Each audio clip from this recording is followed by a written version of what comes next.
Alright, this will be the video for paper number 7, which covers the second part of the marketing mix, which is place and promotion. As always, I'll be looking at the short paper outline for number 7 to walk you through this video. Since you did the introductory paragraph for paper 6, which began the marketing mix section, you will not need a introductory paragraph for paper 7. You'll just have a subheading of place and move right into it. With place, remember this is how does the product get from the manufacturer to the consumer. Is it a direct channel versus an indirect channel, or both? A direct channel means that the product goes directly from the manufacturer to the customer. Does not go through retailers, does not go through wholesalers of any kind. An indirect channel means that the product does take an indirect path to the consumer, meaning it does go through wholesalers and or retailers. It can be both. They can have dual distribution or multiple channels of distribution there for their product. They can use several different channels, direct and indirect. Typically, if they use the internet and you can buy directly on their web page, it's an e-commerce site, then sure, it's a direct channel if it's shipped directly to the customer. So most of the time, if they have an internet presence, they have a direct channel, but only if they sell online. But if it goes through retailers, it's an indirect channel. Now remember, I'm talking about if the manufacturer has a website that they sell from. In other words, the customer, the final consumer, can buy directly from the manufacturer via the manufacturer's website, then it's a direct channel. If you can buy the product off Amazon or something like that, that's an online retailer. That's going through a retailer. That's an indirect channel. Exposure, this simply means how available is your product? How much exposure does it have in the marketplace? Does it have intensive exposure, meaning it's offered anywhere and everywhere, kind of like candy bars and chips and soft drinks? Those have intensive distribution. Or is it more selective distribution, kind of like clothing and furniture, where the company picks, the manufacturer will pick and choose who they will sell through? For example, Ralph Lauren will not sell their clothing through every single retailer available. They will pick certain department stores or certain retailers to carry their product. They're very selective with who they let carry their product. And then there's exclusive exposure. Exclusive exposure means that there's only one dealer or retailer in a geographical area. This is very common with, say, automobile dealerships. If you want a brand new Ford Focus, you could only go to a Ford dealership to buy it. You could not go to a Honda dealership and buy a brand new Ford automobile. You'd have to go to a Ford dealer, and those Ford dealerships are exclusive to certain geographical areas. They're not going to have one across the street from another Ford dealerships, so they have exclusive distribution. Or something like Rolex watches. In this area, there's only one store, retailer that carries a Rolex watch or watches, and there's one in Calhoun County, and it's a jewelry store, so they have exclusive distribution. With the next two, power struggles and trends and marketing channels, kind of go together. The power struggles, kind of like what's going on right now with Walmart. If you've read in the news, Walmart has experienced their stock going down. They're not going to be paying as much dividends as they have in the past, and they've announced that for the end of this year, 2015, and next year, 2016. One of the main reasons is because they've increased their minimum wage. Well, how does this deal with place? Well, Walmart is putting pressure on their suppliers to offer discounts and those kinds of things to help curb their expenses, help lower costs. So they're asking suppliers to reduce their prices and that sort of thing. So Walmart and the mass merchandiser, the world's largest retailer, is having issues. They're flexing their muscles in the distribution channel, typically when they flex their muscle, things go their way. They are the channel captain, meaning they control the power in the channel, whatever channel they're in. Trends in the excuse me, trends in marketing channels. Any technology, now this is technology related to channels, technology related to place, satellite tracking of deliveries, and using barcoding or scanners or laser technology for inventory control, etc. Shifting power, we just talked about that. Outsourcing, that's becoming quite popular. Outsourcing the shipping. In other words, they contract with a shipping company rather than owning their own shipping department. That's very common as far as outsourcing is concerned. Again, we're talking about outsourcing as it relates to channels, as it relates to place. Don't get into outsourcing manufacturing facilities in other countries. Okay, that's not what we're talking about here.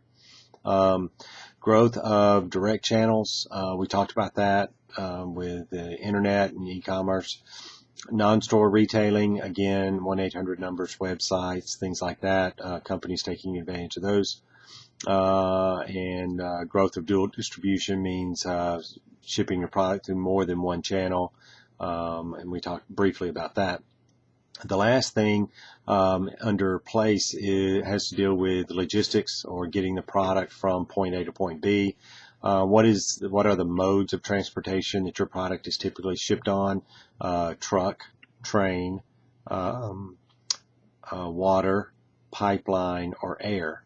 Those are the 5 basic modes of transportation, which is typically used. Most everyone will have truck at some point. It's the most popular mode of transportation, but sometimes they combine with other modes like rail or air, that kind of thing. What kind of mode of transportation is used. Carrying costs refers to the cost of carrying your product in inventory. Are there additional costs or unusual costs? If you have, say, a diamond is your product that you're writing your marketing plan for, then the cost of carrying your product in inventory will have an unusually high risk management expense. In other words, theft, loss, damage. So insurance is going to be quite high. Security costs will be quite high. But as far as storage space, might be expensive because it has to be secured, a vault, and that sort of thing.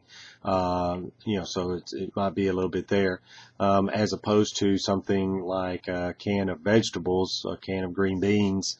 The carrying costs, mainly just space. That's the main thing, and handling of it, moving it around in that space would be carrying costs. The making of it and the actual shipping of the product, those costs are not considered here. Where carrying costs deal with the cost of carrying your product in inventory. Are there any unusual costs there? Is your product typically shipped through a warehouse or a distribution center? Those are different. Warehouses is where a product is stored for a long period of time, where a distribution center is just where the product goes through that just simply for processing. It doesn't stay there very long at all. Inventory control, just-in-time delivery systems, any type of automation, if you haven't talked about it under technology, anything like that where the delivery of the product has been improved, advancements there, just-in-time delivery systems, etc. That pretty much finishes out place. Then moving into promotion, which is the last P of the 4 Ps of the marketing mix. We'll also conclude the marketing strategy portion of the marketing plan. This is the communication portion of the 4 Ps. There are basically 3 types of promotion. Which of these 3 does your product typically, the company that manufactures your product, do they typically use? Now, with these 3, if your product only uses one of them, then you only discuss that one. If it uses 2, you discuss those 2 and not the third one. Also, some of you are defining each and every term before it's ever applied. There's no need to define each and every term. Most managers understand what a primary target market is in paper 5. Most companies understand what advertising is. Most companies understand what sales of personal selling is. So you don't define every single term. The understanding is there already and it's just unnecessary. The three types of communication or promotion that are available to marketers are mass selling or mass promotion, personal selling or personal promotion, and then sales promotion. I typically use the word promotion in each one of these three, so I have it as mass promotion, personal promotion, and sales promotion. Your textbook uses the word selling. Mass promotion is the one that most of you will be discussing because it's the most popular. And mass promotion deals with advertising, publicity, public relations. Most of you have your product is advertised, and what type of media is used. When you talk about commercials or you talk about ads, it's not all television. Some of you say, yes, they do advertise. They're on the television all the time. Well, that's only one type of medium. There are all kinds of media out there, television, radio, billboards, blimps, hot air balloons, all kinds of media. But the most common ones are the broadcast media, the print media. Newspaper, magazine would be print. Then you've got broadcast media would be TV and radio. And then you've got like outdoor and things like that. They're different. With advertising, are they promoting with their ads? Are they promoting mainly the product or the institution? Is this an ad typically that's pushing a product, or is it trying to get the image of the company, improve the image of the company, or look at how good we are, that kind of thing? Promoting an entire industry, that sort of thing. Examples of institutional ads would be, BP talking about how great they are because they took care of the Gulf after the oil spill. That's an institutional ad. Or California raisins, Idaho potatoes. They're pushing an entire industry, and they would like for you to buy from companies that are in those states. That's institutional advertising. Product advertising is buy Coca-Cola, buy Ford Focus, whatever. That's promoting a specific product. Publicity, that's different than advertising. Advertising, the company pays for the medium, where publicity, the medium is free. Advertising, if my name appears in the magazine, I paid for that space. I paid for the medium. But if there's an article in a magazine that happens to mention my brand or my company, then that's publicity. I did not pay for that magazine space where my name appeared. So that's publicity. Publicity does cost money. If a retail store has a grand opening, they have to pay for announcements and, the refreshments, the ribbon, contacts to get people there, that is an expense. But if they can get their retail store mentioned in the local newspaper, local television, then that is publicity, because it was mentioned for free. They didn't have to pay for that medium, television or newspaper. They got that medium for free, but they did have to spend some money to try to get the newspaper there and the television there to report on the event. Public relations.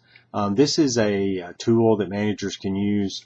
A public relations job is basically to control the flow of information, meaning they control the flow of information to the different publics, to the customers, to the potential customers, to competitors, to the government, anyone like that. If their information is going out, then it goes through the public relations department.